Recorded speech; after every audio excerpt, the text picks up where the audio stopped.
I am Dr. Sulata Shenoy, psychologist and director, Turning Point, Center for Psychological Assessments, Therapies and Counselling, Jayanagar, Bengaluru.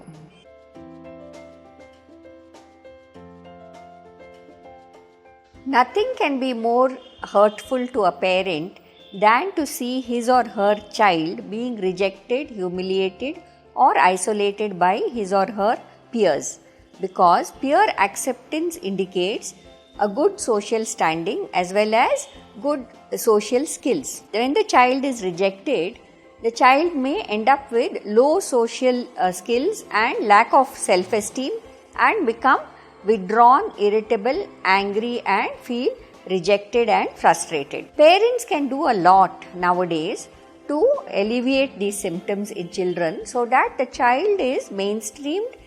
and the social skills are taught at the earliest. Earlier, in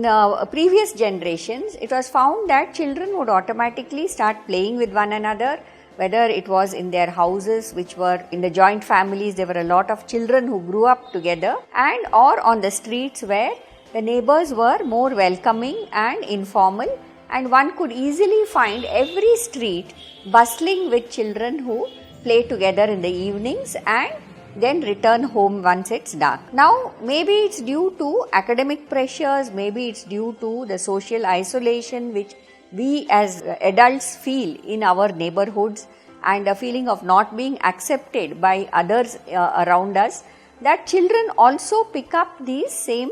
signals. So what happens, it has become increasingly difficult for children to find acceptance among their peers, and this can create a lot of problems. So the first thing the parent has to do is to analyze the situation and find out where like-minded children can be contacted and set up play dates for their children. Now parents, if they don't have social skills, they will find it very difficult to do this, because it means that one has to take the risk and the opportunity to go and approach others and find out when the children are available, or take the child to a neighbourhood park, because nowadays streets are no longer safe for play, or in apartment complexes where the play area is, and seek those children and slowly get your child adjusted to the other child. This would mean that the child should learn turn taking, the child should learn how to respect the other child, the child should learn how to protect himself or herself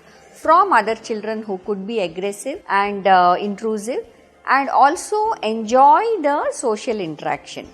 So the parents need to spend a lot of time in mapping out a child's social diary, because nowadays we find that children not only are so packed with academic activities, but the parents also drive them from one activity to the other, leaving no free space for them to enjoy play, unstructured play with other children, through which social acceptance really generates. So the child is only made to feel part of a group, whether it's a dance class or a music class or a sports class, but end of the day the child doesn't have any social acceptance of friends. So make sure that over the weekend the child can socialize with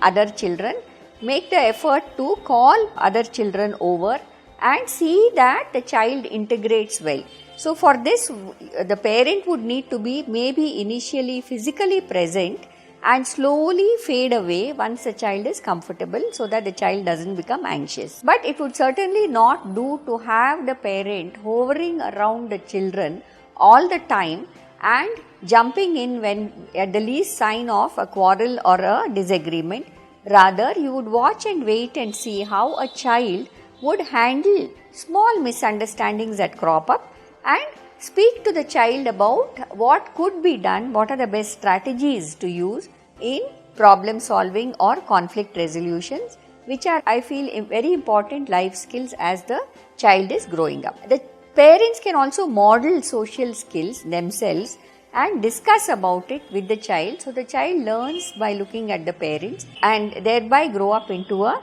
socially integrated person.